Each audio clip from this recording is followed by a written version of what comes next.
There is absolutely no way to salvage this record. And the worst record ever recorded in NBA history is the 72-73 Philadelphia 76ers. They went 9-73. We are currently 4-50, meaning that we have to win 5 out of our last, 32 games to even match that. And we've only won 4 in our first 54. So the odds of us even reaching 9 wins is pretty low. But there's still a lot of basketball left, and we're going to finish our first season here with the franchise in today's episode. Now, based on performance alone, it's clear that it's going to be very difficult to move off of Nikola Topic. We have him under contract for 2 more years beyond this season, and he is putting together one of the worst years in his entire career. He's only shooting 38%, which is only slightly better than his rookie season back in 25-26. But his three-point numbers have gone down pretty much every year since then. He's at least a good free throw shooter, but that's pretty much all that he can do besides play make. And even then, he hasn't been that great for us. He just has played a lot. That means I do think it is likely for us to, between now and next year, or at least some point next year, trade Josh Giddey to a team that is more in contention for at least the playoffs, because he hasn't shot horribly. He just has had a down year compared to previous seasons, but he has been our best player, and I think that would make sense in terms of moving him away. He is also 28 years old, whereas Topic is only 25, so he's 3 years older. But I think pretty much everybody else outside of Noel Craig and Sean Mason are all players that are pretty much going to be up for being cut or traded. But a lot of these players are on 1-year contracts, so outside of Giddey, Topic, and Mason, we can probably just let everybody else walk. But Mason has also had a pretty rough year to this point, only shooting 35% as a center, and we've seen him make a couple of threes, but overall he's only shot 18%. Overall, as a team, it's just been horrible, and we are on the cusp of being the worst ever NBA team by record. We've already played Brooklyn once. We played them 2 more times to close the year, but I think I want to watch a game probably on the road against the Magic, because they are the next worst team. Now at this stage, it was the Nets at first, but they now have 15 wins, whereas the Magic only have 10. So they're probably our next best bet to really get a win, or perhaps 2 in a row here in late March. A couple weeks later, our losing streak is up to 19. The record is 28. The Pistons from the 23-24 season obviously nearly broke the record, but tied I think it was the 2015 76ers. So we're 9 games away from tying that record, which is not where you want to be, obviously.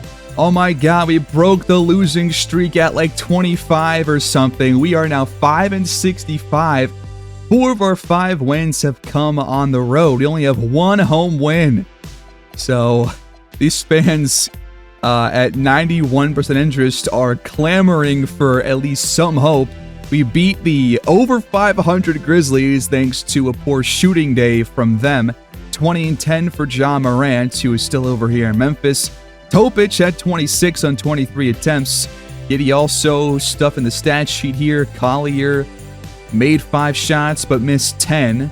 Sean Mason, 2 points, 10 rebounds, but had 5 blocks. We had 13 as a team, and both teams just shot so horribly. We just took more shots than them.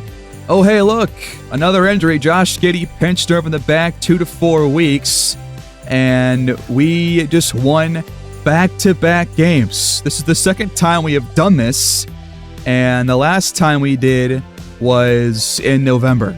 In this game, Lowell Cole, who has become kind of out of nowhere superstar, dropped 28 points in the losing effort for Milwaukee.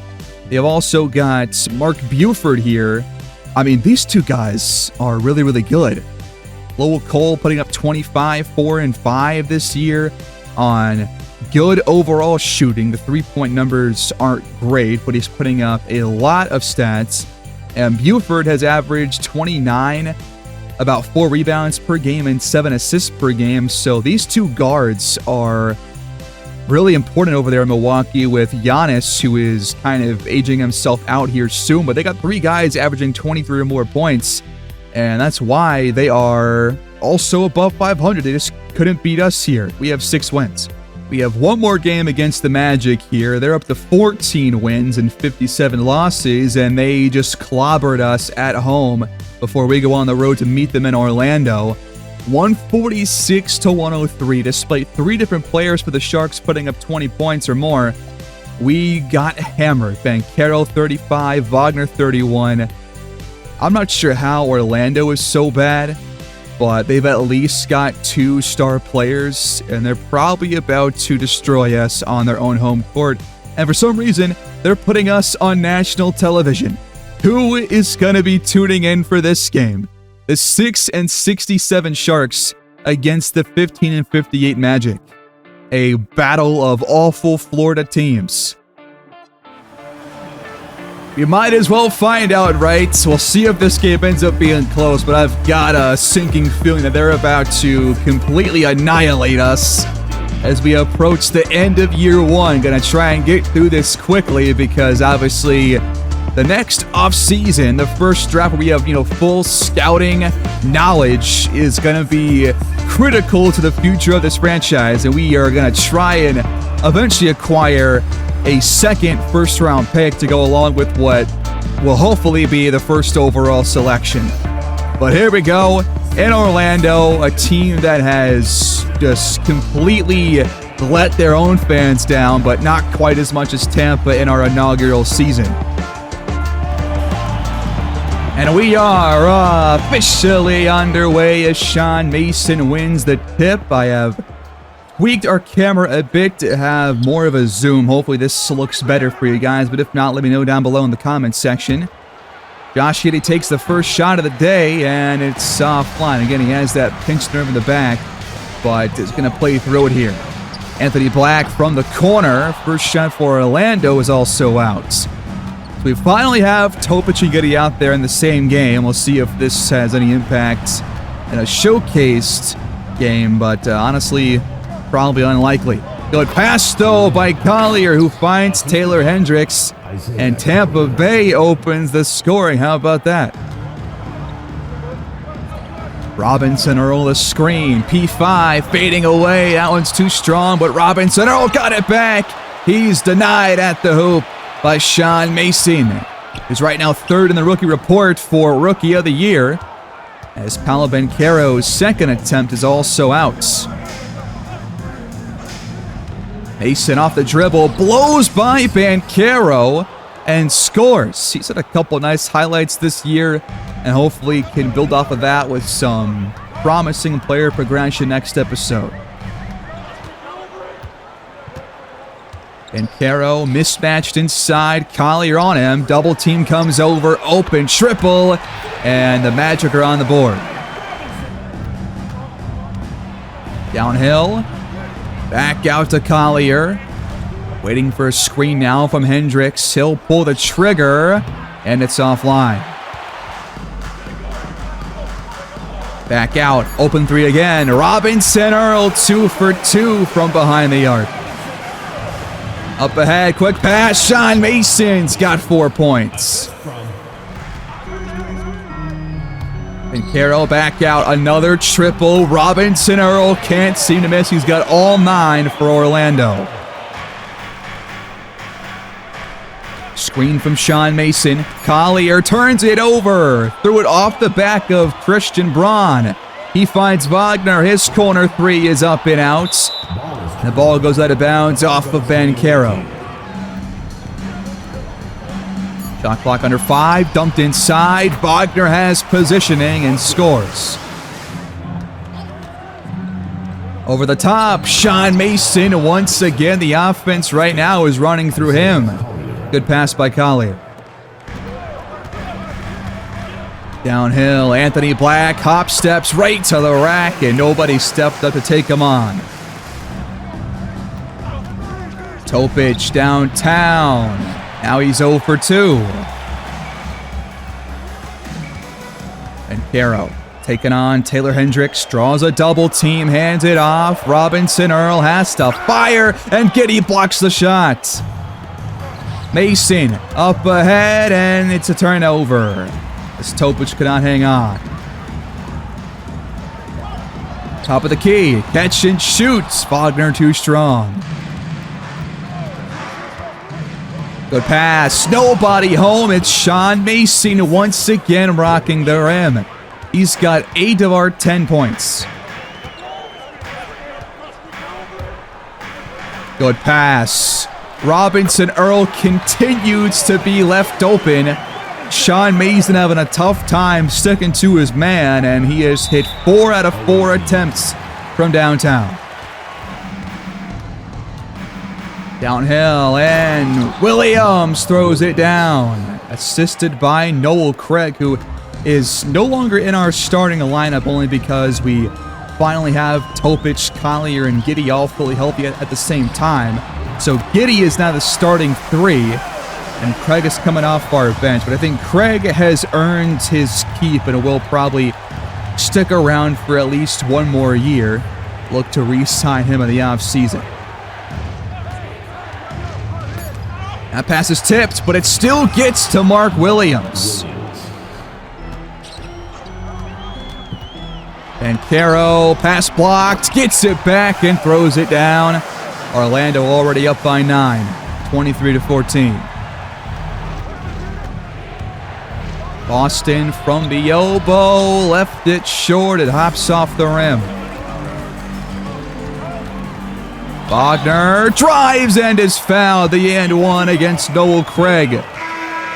The free throw to cap off the 3-point play and extend the Magic lead to 12 is no good. Mark Williams pulls down the miss. Has a man open from the corner. Boston can't connect.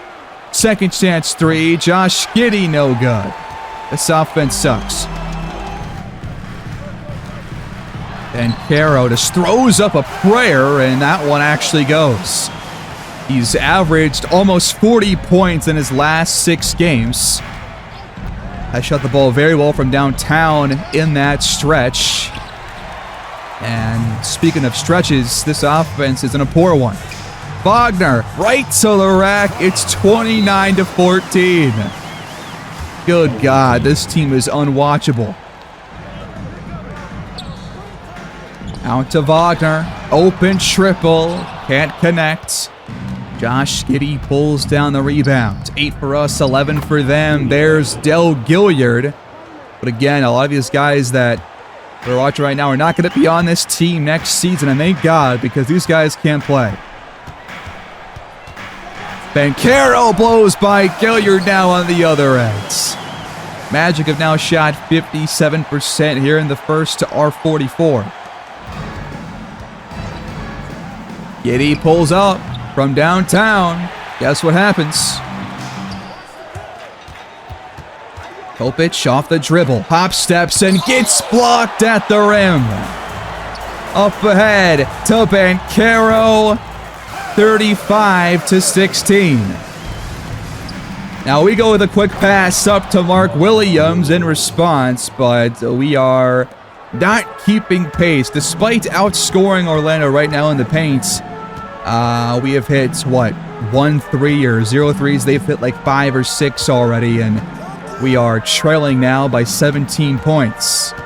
Last play here in the opening quarter of this one. And Banchero will rise over Gilliard, and it's no good to beat the buzzer. 35-18 is your score. And if we are down by more than this at halftime, we're just going to get right to some more prospect scouting. Start of the second quarter. Quick shot for Ball, and he absolutely laces that one. That was actually, was that Ball or Wall? I think it was Wall. But he knocked it down regardless of his name. Not the 20-point lead for the Magic. Topic steps back, and you can see why his numbers are so bad this year shooting-wise. He just is not hitting from the spots that he likes to take those shots from. He's done a lot of those little mid-range jump shots, and they aren't really falling for him. Good move. Brandon Boston able to draw the foul. And now a three-point play on the way as he got Wall up in the air. The free throw is good. Another shot for Wall from downtown. It's going to count despite the loose ball foul against Ingram. Yeah, we are 0 for 7 from 3. The Magic are 7 for 14. That is not sustainable in any sense of the word. Here's Topic. Back out. Tiero. Yeah, he got it. From downtown, Del Gilliard. No dice. Ingram pulls down the miss. I will say, you know, I do think that Sean Mason's numbers have gone down as the year has gone on, which obviously is not a good sign for a rookie, especially a big that's shooting that poorly. However, if you were to play on a better team, I think every player's performance would be better if you had better players around you, which none of these guys obviously do. That's why we're so bad. But we are also historically bad. Despite those 2 back-to-back wins that we had, we're still probably not going to even get to 9. And that means that we're probably going to cement ourselves as the worst ever NBA team, which is cool. Boston, though, knocks it down, but cuts the lead down to 19 points.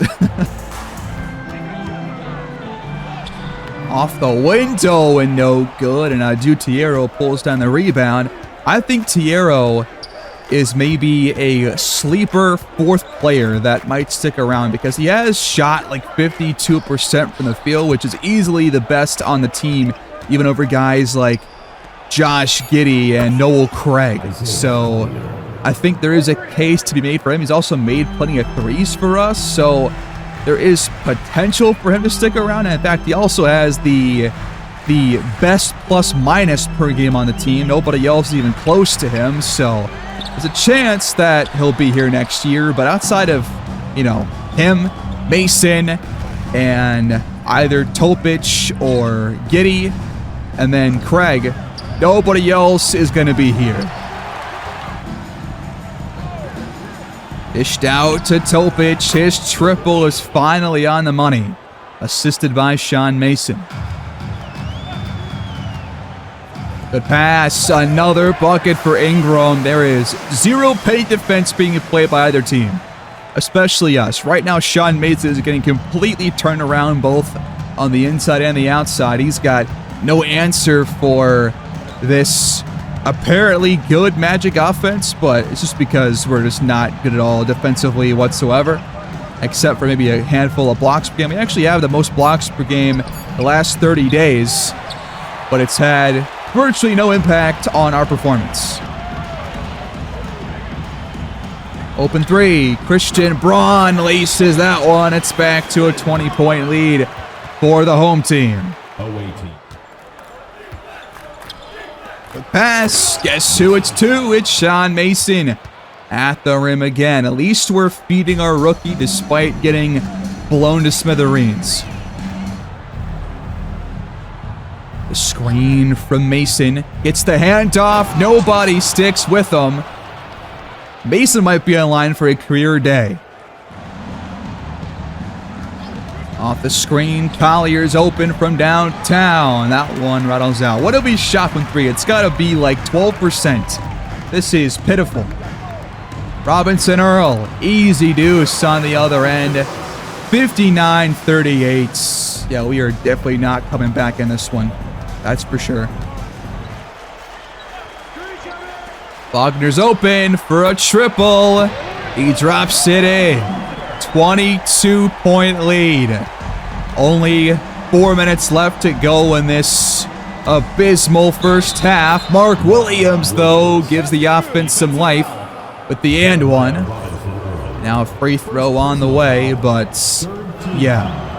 Luckily, Not going to stick around for too much longer here, either in the game or the season, because why would you? This has got to be like the least watched team on national television ever. We definitely have like only 2 national TV games all year.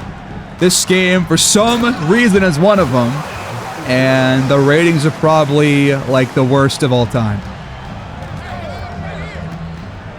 Pick and roll. This has been working all day for both teams. Awful, awful defense. Giddy up and under. No good, but it's tipped in by Williams. Maybe he is also a potential dark horse to stick around to be the backup center once again. But with that expiring deal, we're going to try and at least use the cap room that we have, which will likely mean signing somebody better than him if possible. Because even though we are a bad team this year, I would like to bring in, obviously, plenty of players that can be great role players for the guys that we're about to bring in alongside Sean Mason. Wagner from the corner makes it a 71-point first half. Good God. Christian Braun drops it in. They're a triple away from leading by 30 after only one half. This team has 15 wins. We have 6. That is how wide the gap is between us and them. Despite them being the worst team besides us, we literally are no match for them in any sense of the word. Give me one more highlight play. Boston's open for a 3. Oh, man, come on. You practice that every day. That one's got to go in. Braun from the corner. He got it to go. A stop and a 3 away from 80 here in the first half. I mean, what a great game to give us the true signal that our year is about to come to an end. It could not come any sooner. 6-second shot clock differential. We'll watch the remainder of the first half. Mark Williams will score. Our bigs have been wide open all game long, essentially, on those pick and rolls. And now the Magic will have the last shot here in the half. It's Wagner who's blocked out of bounds by Craig. 0.4 on the clock. And, yeah, perfect game to showcase what Tampa basketball is all about right now. I cannot wait to get to the off-season, folks. You have no idea. I'm sure you can't wait either. You guys want some more videos, and we're going to get to our next season here shortly. That shot went in, but it's not going to count. 77-51. Thank God it's over. We can move on now. They beat us by almost the same score as our very last game. They scored 146 again. We just scored 6 more points than last time. 38, 12, and 12. And a triple-double performance for Banchero. 25 for Franz Wagner. 22 for Robinson Earl. Mason had 18 points, 7 rebounds, 4 blocks. One of his better days all year long. Mark Williams had a field day. Collier 5 for 11, but Topic 5 for 18. Yeah, he's got to be out of here. It's going to be tough again to move off of him though, and Giddy also shot very poorly, but also is slightly injured. Topic also had 13 dimes, but not sure that counts for a lot when you shoot that horribly. We actually shot only 48%. That's pretty good, but we allowed 61% from Orlando, which is god-awful. So pretty much only up from here, as we now have a 6-68 record. We only have a handful of games left. And we also lost Mark Williams in the second half of this game. And he's going to miss the rest of our season due to a left ankle sprain. So we're even worse. 4 games left to get 3 wins and avoid making history. Now we have to win our last 3. We're facing the Bulls, who are like one of the best teams in the NBA, and they just beat us by 60. 2 games left. We are officially the worst ever team. I actually can't believe my eyes. I've never, like, I've had some bad teams to start off a series with. This takes the cake. This is easily the worst There is no comparison. Last game of the year against the Brooklyn Nets, they beat us by 23, and Luka wins MVP, 37-7, and shot the ball very well over in Chicago. Uros Bilic wins Rookie of the Year with the Knicks. He averaged 14 and 10, shot only 40%, but still put up some good box score numbers. Cole Anthony, your Sixth Man of the Year here in 2031. Cooper Flagg, Defensive Player of the Year over Wemby. This is the first guy to win it besides him, I think, all series long. 26 and 11 on average for him, but he put together over 2 steals per game, more than 1 block per game, and has been dominant in Dallas. Alex Morris Sr. wins Most Improved Player over in Seattle. He was pretty damn good. John Morant, Clutch Player of the Year with 32 points per game. Tyronn Lue, head coach over in Atlanta, your Coach of the Year. And Christopher Bell, the Hawks executive, wins that award. And Dylan Harper was your NBA Cup MVP. And the all-team selections. Your NBA first team looks like this. Luka, Cade Cunningham, Zion, SGA, and Jared Hughes. Second team, you got Trae Young, Tatum, Jokic, Cooper Flagg, and John Morant. Third team, Halliburton, LaMelo Ball, Mark Buford, Dylan Harper, and Evan Mobley. All defensive first team, you got Kaman Malawach, Amen Thompson, Dyson Daniels, Mingyu Lee, and Cooper Flagg. Where is Wembanyama? He must have gotten hurt, because that's probably why he didn't win DPOY. He probably got hurt earlier this year. Mobley makes the second team all defense. Jared Hughes, Holmgren, Alvarado, and the rookie Uros Bilic on the list as well. All rookie first team, Ronnie Drew, Sean Mason, Leon Powell, Artem Popov, and Uros Bilic. Second team, you got Itzy Sicky, Thomas Sheldon, Stephon Brooks Jr., Igor Kloppenberg, and Marshall Collinsworth. I, of course, as I said, will go through and edit most of these players to make them look more realistic between now and the start of year number 2. But those are your all-NBA teams. If you're curious about the rookies in this class, Popov had the most points per game.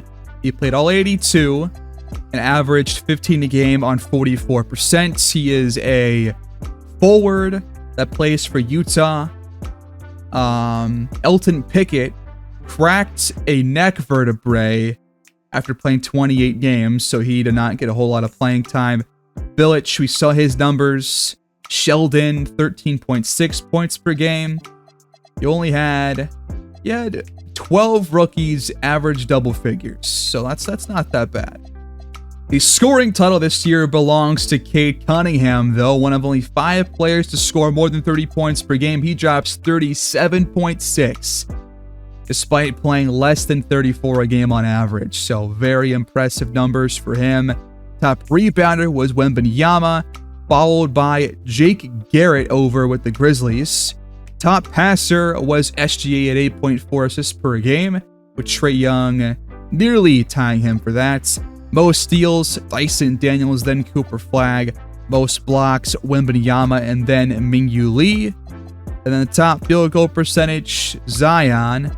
And the top three-point shooter was Jalen Wells over in Memphis. Our final stats look like this. Giddey just fell off a cliff as the year went on and drops below 20 points per game on average. Ends up shooting 42%. Topic still at 39%. He's been there for quite some time now. Collier even worse at about 37%. Noel Craig at 42-43. Boston at 37-38. Donnell George around the same. Craig Wise, 39. Mark Williams at 58%. Sean Mason ends up scoring 7 points per game. Played and started every game this year. Never got hurt. 6.5 rebounds a game. 1.9 blocks. So that's going to be a real key for him as his defense. Or at least, I'll say, rim protection. Defense, not exactly, but when he's down low at the rim, he is pretty reliable down there. But 35% from the field is horrible. that has to improve. But at least he's a decent free throw shooter at 73%. That's at least a good thing. But I will say the free throw percents are almost impossible to lower. Seems like there's going to be a lot more players above 90% than there really should be. I've had no idea how to fix that. And if you're curious, Dutiero put up about a 53% field goal percentage this year, averaged 3 points per game and about 2.5 rebounds a game, played about 12 minutes, and shot 39% from 3. So I think, again, there is a chance that he comes back. But at a 72 overall, you expect him to be consistent. Maybe not, but he did play about this well last year in the same minutes per game. So there's a chance that he returns because of that alone. Meanwhile, here's your playoff bracket. Portland earns the 1 seed here in the Western Conference. The Spurs have the 2. Sacramento will face off against the Thunder. Dallas will face off against the Clippers. Over in our own conference here in the East, Chicago earns the 1. Atlanta has the 2. Philadelphia with the 4. They'll face the 5 seed Raptors, and the 3 seed Heat will play against the 6 seed Bucks. We sim through the playoffs. Cooper Flagg wins Western Conference Finals MVP. Luka wins Eastern Conference Finals MVP. And it's going to be a Bulls-Mavericks matchup here in the NBA Finals, as the Mavericks have only lost 1 game leading up to this series, but they've also faced the 3 worst teams on their side of the bracket up until now. They play the 6, 7, and the 8 seeds, because the 8 seed Phoenix Suns out of the play-in tournament took down the 1 seed Blazers in 5. Meanwhile, the Spurs got upset in 7 games by the 7 seed Houston Rockets. So pretty crazy stuff there. But Chicago has played pretty well up to this point too. So Bulls Mavericks, that's your matchup. And this is actually the Bulls' first finals appearance since the 98 season, where Michael Jordan won MVP in the last of the three-peat finals appearances. It's their first time even being here since then, over 3 decades in the making, because now they have Luka Doncic. They still got Kobe White. They've got Mingyu Lee, Alvarado, Con Knipple off their bench is a crazy guy to have off your bench.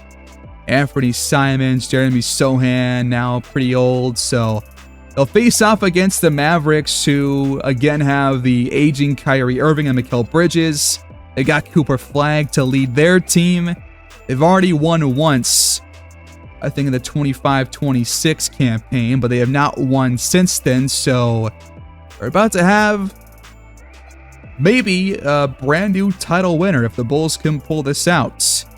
But they don't. The Mavericks win in 6 games. Cooper Flagg, your finals MVP, 25-13, 5 assists, 3 steals, almost 2 blocks per game. Just a perfect two-way player and can score at all 3 levels easily. He shot 45% from 3. Hard to beat that. We, of course, are going to have the best odds to get the first overall pick alongside the Magic and the Brooklyn Nets. But we'll see if we end up getting that. If the lottery screws us over, I'm going to be upset. I might show the lottery to end the episode, because then I can focus on the actual meats of the offseason, and we'll actually know where we're going to pick, and you guys can give your feedback on who you want us to take with whatever pick we end up getting. So I might show that. We'll see what ends up happening. But according to the mock drafts, they have us going with Dante Carter first overall with the Sporting News. 2K has us going with Dimitris Kalathis, and so does NBA.com. So right now, it's still Dante Carter and Kalathis in the top 2, with Noel McCall at number 3. Let's talk about some more prospects then. We've already briefly spoken about Jamison Taylor. He's got that Chris Webber All-NBA comparison with him and Tisdale floor. Controls that defensive low post pretty well. Can knock down mid-range shots and shots from downtown with no big weaknesses so far. So definitely a solid option there. Savion Miller has a good floor, but pretty much the same ceiling as the floor. He's well developed for his age, has a good NBA body at 20 years old, but a good, not great pickpocket ability, can disrupt the offense with quick hands, but again has a really low ceiling for what will probably end up being a first-round pick. Troy Stroud, a similar story. D-Lo comparison. You can expect his game to grow, but the ceiling does not really indicate that to me. Is decent on contact drives, solid shot blocker, just like, seems like a decent player. Probably won't improve a whole lot. Brad Willard out of Nevada, 19 years old. He's 6'6" and plays out on the wing. Bobby Jones, all-star ceiling. Rick Fox, floor. Good at contesting and blocking shots at a high level. Aggressive around the rim and a good finisher. But only kind of a meh athlete and has a poor vertical leap. So we'll see about him. Might be a better option with like a late first-round pick if he's still available. Talked about Elliott May. Bryson Blades has a Michael Ray Richardson All-NBA comparison, funnily enough. A Nate McMillan floor. A very good one-on-one defender. Gets to the rim okay. Has a nice shooting form. Can knock down mid-range shots and is good at finishing, but often appears unaware on the offensive side of the ball. Dimitri Drake. We talked about him last episode. We talked about Zane Keys. I'm kind of sorting this by draft projection, by the way. Tyson Dawkins, 7-footer out of Alabama, 19 years old. Patrick Ewing, All-NBA ceiling. Can help out teammates when needed. Can steal the ball and block shots. So pretty much a really good defender, but does lack some floor awareness in passing situations. Stevie Phillips, Kyle Korver's ceiling, Eddie Hughes' floor. Probably not going to target him, but at least is like a 76 overall, which is a pretty good starting point, but the ceiling is very low. Good shooting form, knack for making stops every now and then, good lower body strength, but poor offensive anticipation. Deshaun Baldwin, talked about him. Enzo Martinelli, 19 years old. Doug Christie ceiling. Lonnie Walker, the 4th floor. He can make his own shot, has a strong vertical leap, and likes to distribute, with no big weaknesses outside of the potential being, at least on paper, relatively low.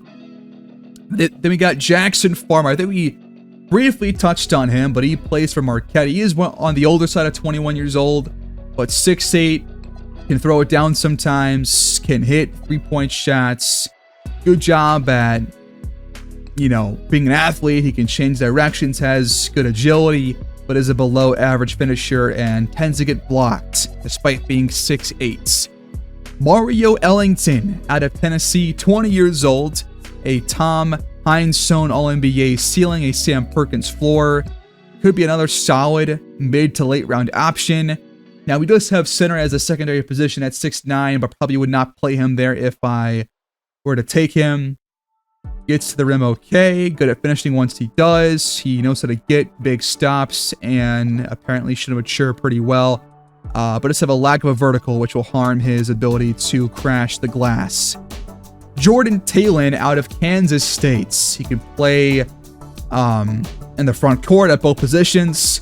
Hakeem Olajuwon, All-NBA ceiling. So not quite the Hall of Fame Hakeem, but still a Hakeem comparison nonetheless. And the Pau Gasol floor is a pretty good floor.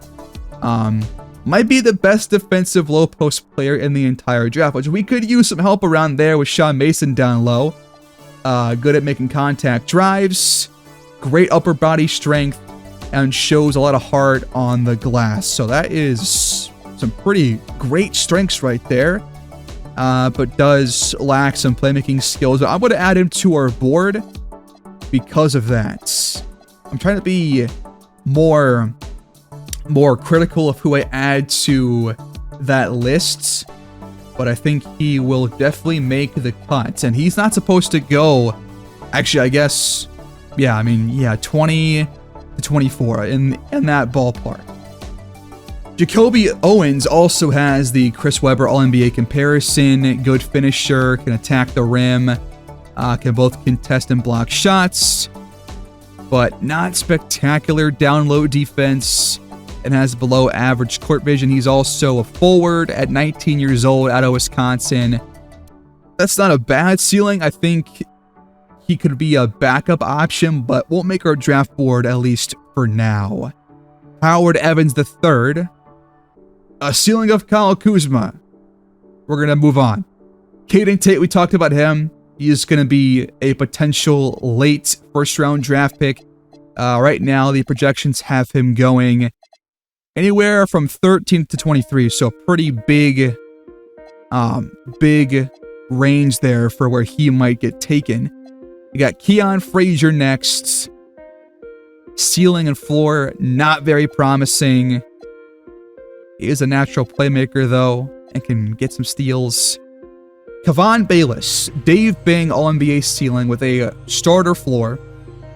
He can rack up some steals, has potential, and just seems to be more of a good defender compared to a good offensive player because he does lack basketball IQ and court awareness. But he is 18 years old and 6'4" at guard. That's solid size, being 220.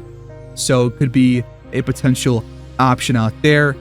Tevin Wilson, another Tom Heinsohn All-NBA ceiling. Good on-ball defender. Can steal the rock on occasion. Can score with his back to the basket, so a good post scorer. And can potentially create for himself, but needs to tighten his handle a bit to work on that. And needs to be better with finding the open man as well. But, that's a pretty solid ceiling, I would say. Another potential guy to go after late round. So I might actually add Tevin Wilson to our board as well. But again, those guys that I talked about last episode are probably going to be the guys that we focus on more so here, unless they get taken. We'll talk about a few more players here. Elijah Dillon, another Tom Heinsohn guy. These forwards typically have that comparison, at least for this class. Good low post defender, but not spectacular. Can get to the rim with ease and plays above the rim, so that's good. He's a bit smaller than Tevin Wilson at 6'8", 225, and is 20 years old. Also lacks that playmaking ability, but, that is probably the case for a lot of these big men. Dylan Levens Jr., I think we touched on last episode, has that Admiral David Robinson Hall of Fame ceiling, so has potential. Will he meet that? Who knows? But I will add him as like a sleeper pick for us because he's not really supposed to go until late. And if he's there, why not take a chance on a guy with that high of a ceiling? That could be a really big value pick for us. And we'll lastly talk about Aaron Jackson Davis here, who probably is not even worth talking about all too much because he won't make our draft board. So our draft board officially looks like this. We've got 11 players on the board, which varies across the entirety of the first round, all the way from pick number 1 to pick 30, essentially. So plenty of options, and I don't plan on trading up in this draft. I think I'm just going to take what I can get, but I will definitely at least attempt to acquire a second first-round pick, probably for the mid to late part of the draft, because that will maximize our potential for, one, making at least one right pick for the future, and also having multiple guys for us to build around and focus on and pair with Sean Mason, either in the front court or the back court, whichever one we end up targeting with those selections. But I guess now we'll see if I want to include the draft lottery. It might not take us long to get there, so let's go find out. Starting with player retirements here in 2031, Zach LaVine is finally done after 16 NBA seasons. Tingus Pingus also done after 15 pro years. Jakob Poeltl, Lauri Markkanen, Josh Hart, DeAndre Hunter, Ben Simmons, the Time Lord are all gone. Those are the biggest names on this list. Pretty much the only names that we are aware of. And now we have the draft lottery. Please do not screw us over. We need the first overall pick so bad. At least the top 3 pick. Just don't put us at like 7 or 8 or worse. But just give us the top 3 pick, man. We had 6 wins. The worst team in history. We need the pick. So we're going to start out by going through it. We'll close the episode with this as well. And I'm going to fire our head coach as well at the start of next episode. But of course, the Hornets get pick 16. So one team has already cracked the top 4. So that's not good news for us. The Grizzlies have pick 15. That was already planned. Lakers will hold on to pick 14. 13 belongs to the Denver Nuggets, and they will stay there as well. Pick number 12 should be the Wizards, and it is. So no other movement outside of that team that was 16th moving up.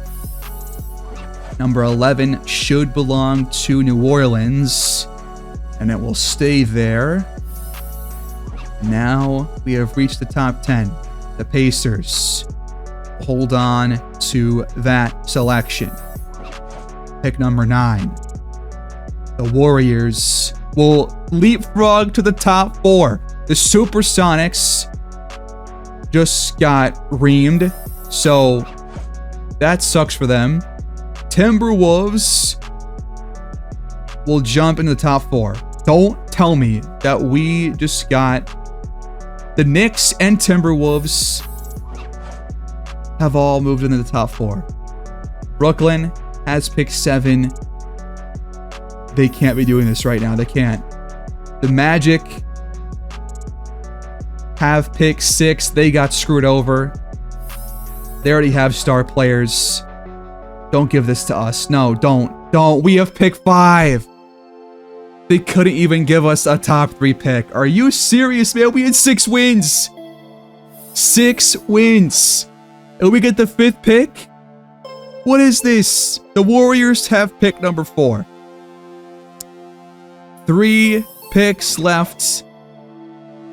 The New York Knicks are going to have a top 2 pick. Minnesota has number 3. Pick 1 between the Jazz, and New York. And pick number 1 belongs to Utah. The Knicks have the 2nd overall selection. And that means Utah, with a 0.5% chance, have the 1st overall pick. Are you kidding me? This is their 1st ever number 1 pick, and it's when we had the highest odds in the worst ever season on this entire channel.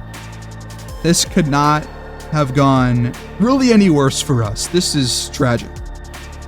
Well, folks, that means that Noah McCall is likely not going to be available at our selection. Although the mock drafts have changed.